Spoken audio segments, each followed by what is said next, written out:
Well, dear students, myself Dr. Ashish Garg, Associate Professor in Chemistry, SET, RN Ruia government college, Ramgarh Shekhawati, district Sikar, Rajasthan. बच्चों, हमने 19th part में ether start किया था, ethers and epoxides, ये हमने start किया था टॉपिक। और ये पार्ट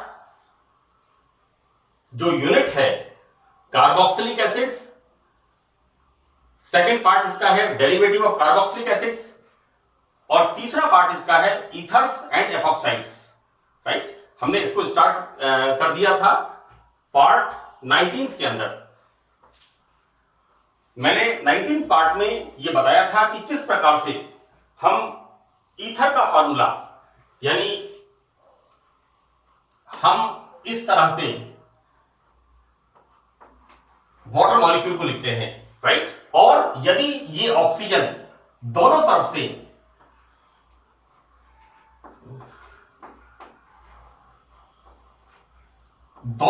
ऑक्सीजन, इसकी दोनों बॉन्डिंग्स एल्किल समूह से लगी हुई होती हैं, तो ये कहलाते हैं ethers.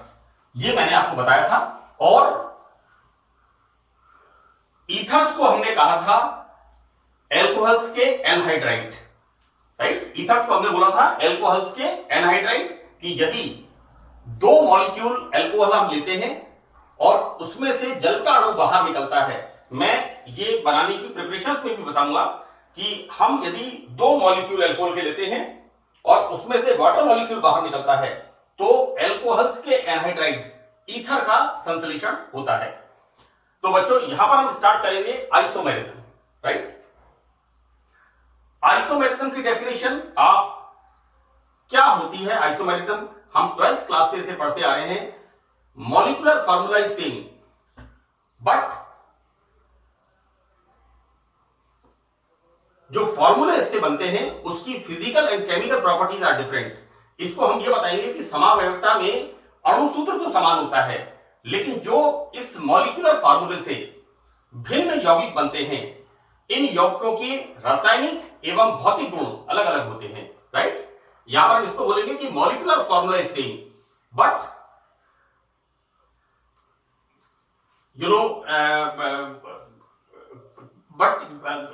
the formula formed by these molecular formula, chemical physical properties are different, so this phenomena is called isomerism।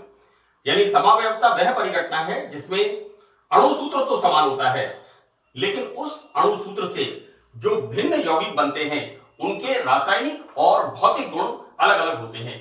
तो बच्चों, हम देखते क्या है यहां पर कि ईथर दो प्रकार की आइसोमेरिज्म। एक आइसोमेरिज्म यहां पर है फंक्शनल ग्रुप आइसोमेरिज्म, क्रियात्मक समूह समवयवता। राइट,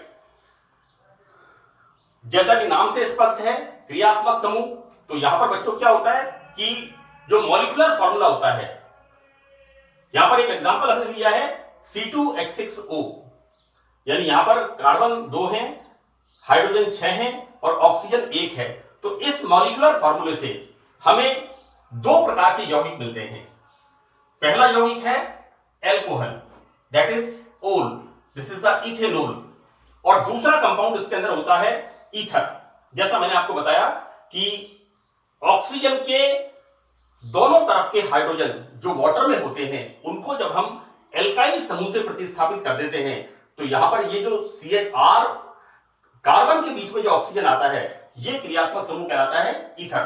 तो बच्चों, यहां पर हमने देखा कि मॉलिक्यूलर फॉर्मूला C2H6O, इससे दो प्रकार के सूत्र बनते हैं। एक सूत्र बनता है इथेनॉल और एक सूत्र बनता है डाइमिथाइल ईथर। राइट, देखो जैसा मैंने आपसे कहा, इनके बॉइलिंग पॉइंट्स अलग अलग होते हैं, इनकी केमिकल प्रॉपर्टीज डिफरेंट होती हैं। मैं फॉर एग्जांपल बच्चों, इथेनॉल का नार्कोटिक एक्शन होता है। नार्कोटिक एक्शन किस तरह से? ये शराब बनाने के काम में आता है, विस्की शराब बनाने के काम में आता है। अब यहां पर इन दोनों यौगिकों में कार्बन 2 है, यहां पर कार्बन 2 है, हाइड्रोजन 6 है, 1 और 2 3 और 3 6, यहां पर हाइड्रोजन 6 है और ऑक्सीजन यहां पर 1 है। राइट, लेकिन हम क्या देखते हैं, एक तो नार्कोटिक एक्शन शराब बनाने के काम में आता है, लेकिन दूसरा दूसरे का नेचर कैसा होता है, पॉइजनस, राइट। यानी इस अणु सूत्र से एक यौगिक जो बनता है जिससे शराब बनती है, अगर हम इसको यूज करते हैं, राइट, तो आप देखते हो अक्सर शाम के टाइम बहुत से लोग जमीन के 2 फुट ऊपर आ जाते हैं, राइट। लेकिन यदि इसको अगर हम यूज कर लेंगे तो हमारी रिएक्टिविटी समाप्त, यानी हम dead body, no reaction, right. तो बच्चों हम देखते क्या है, पहला मॉलिक्यूलर फॉर्मूला C2H6O, और ईथर के अंदर हम क्या देखते हैं, एक इसके अंदर ईथर बनता है और दूसरा इसमें अल्कोहल बनता है। इस प्रकार हम बताते हैं क्रियात्मक समूह समावयवता ईथर प्रदर्शित करता है। दूसरा, ये बड़ा इंपॉर्टेंट है, दिस इज द मेटामेरिज्म, मध्यावयवता। मैंने बच्चों यहां पर लिखा है इसको, this is the metamerism, right. तो मध्यावयवता में क्या होता है कि ईथरल ऑक्सीजन, देखो बेटा ये जो ईथरल ऑक्सीजन है ना, इस पर दोनों तरफ जो एल्काइल समूह लगे रहते हैं, इनकी प्रकृति अलग अलग होती है।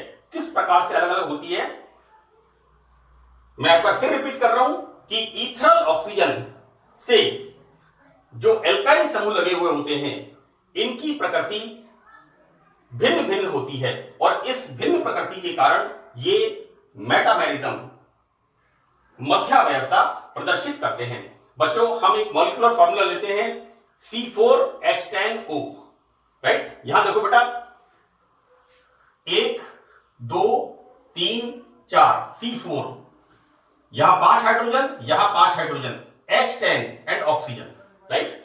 हम इसको क्या कहते हैं, डाई इथाइल ईथर, राइट।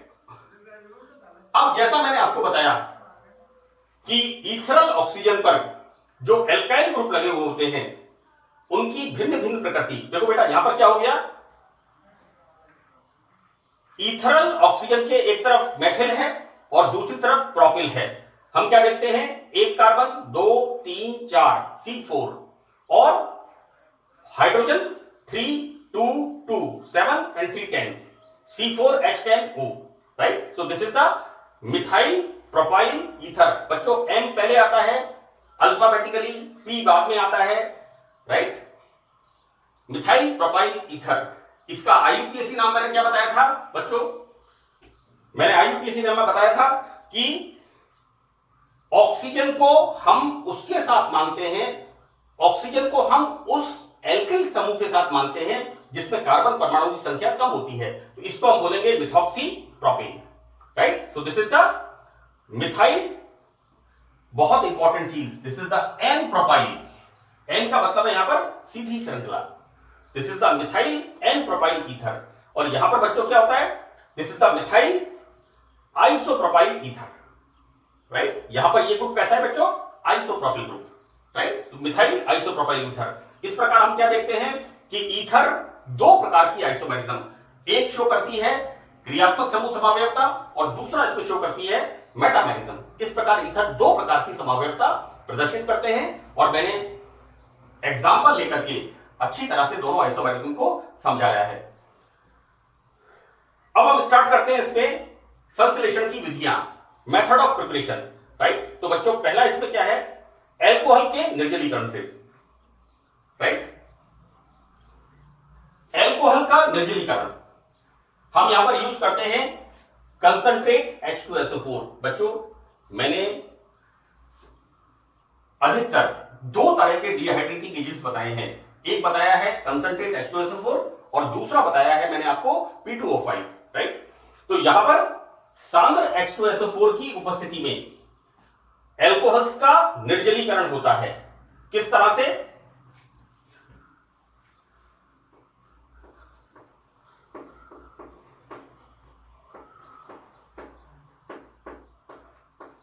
ये एल्कोहल, और यहां पर इस तरह से इसका निर्जलीकरण होता है, और क्या बनता है यहां पर, यहां बनता है C2H5O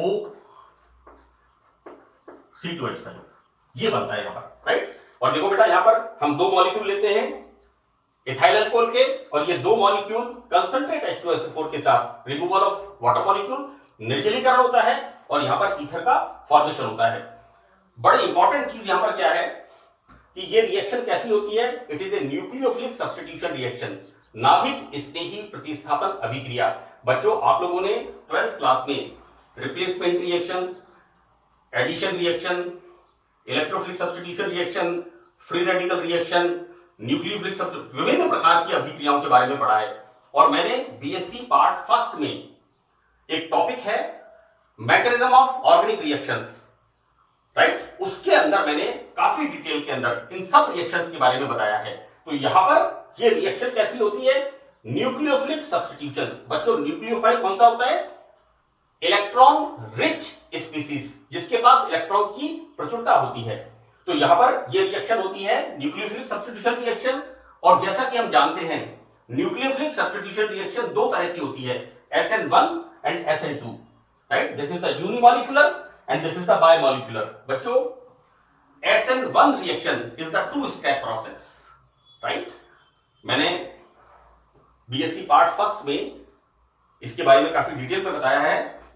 mechanism of organic reactions के अंदर ये चूंकि हम अब उन चीजों को इंप्लीमेंट कर रहे हैं, तो SN1 is the two step process and SN2 is the one step process, right.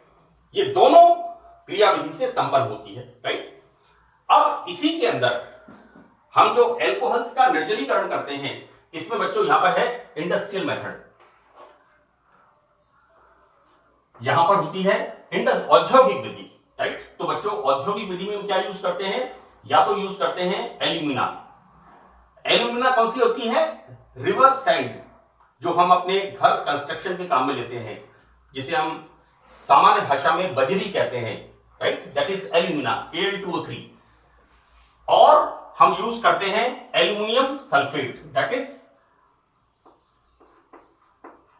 Al2SO4 का होल थ्राइस। बच्चों एल्यूमिनियम के ऊपर वैलेंसी होती है +3, हमने काम में लिया है Al2 का मतलब हो गया +6, राइट। और सल्फेट का मतलब हो गया 2-, कॉपर सल्फेट, कैल्शियम सल्फेट 2-, तो 2- मल्टीप्लाइड बाय 3 तो 6-। तो दिस इज द फॉर्मूला। कभी भी आपको सामान्य लवणों के, आयनिक यौगिकों के, कोवलेंट कंपाउंड्स के आपको फॉर्मूले लिखने हो, तो आप सिंपल सॉल्ट इनके याद रखो और इनके ऊपर कितना आवेश है इस बात को आप ध्यान रखो। जैसे sodium chloride Na+Cl-, right. Anyway this is the sodium. हम यहां पर इथाइल अल्कोहल को एल्यूमिना या एल्यूमिनियम सल्फेट के ऊपर निर्जलीकरण करते हैं। बच्चों ऑब्वियसली यहां पर जब हम गर्म करेंगे तो ये किस पे कन्वर्ट हो जाएगा, this is in the vapour form, ये हो जाएगा इथाइल अल्कोहल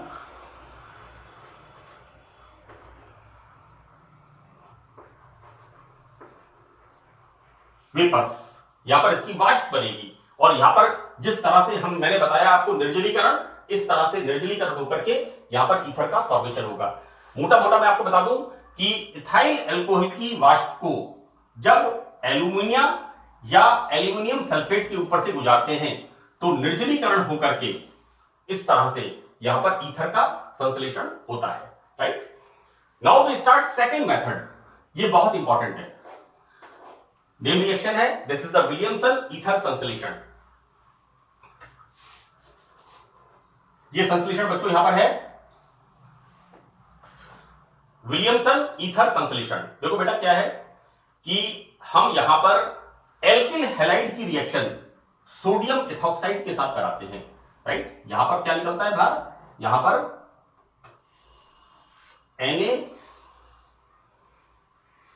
NaBr यहां पर बाहर निकलता है और फॉर्मेशन क्या होता है, C2H5O डाई इथाइल ईथर का संश्लेषण होता है।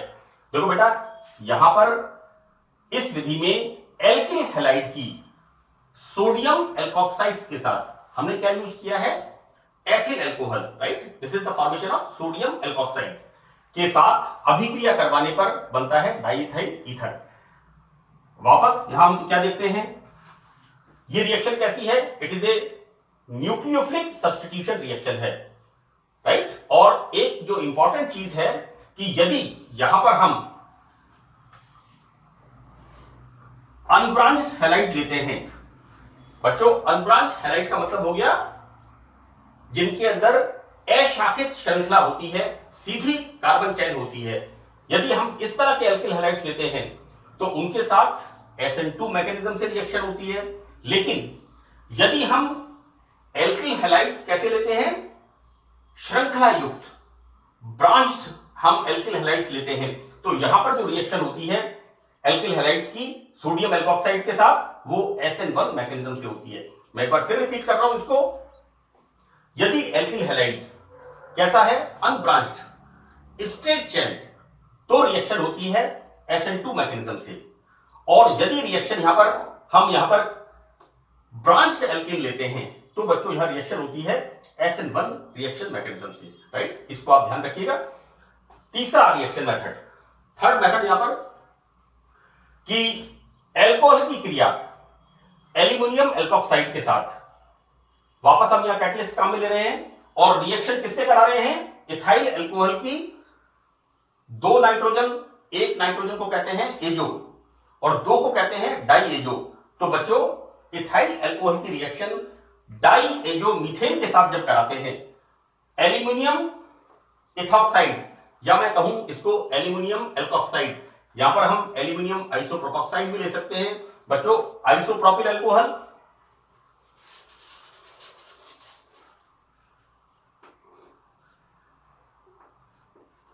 C2H5OH, this is the formation of ethoxide, और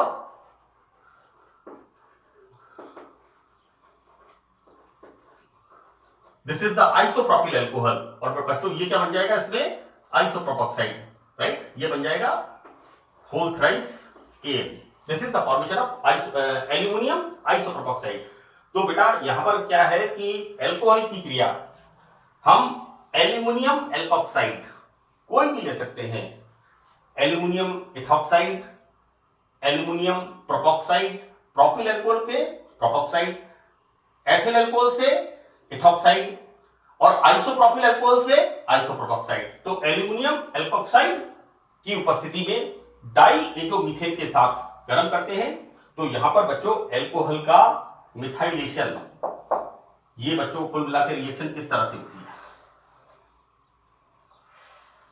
लाइक दिस।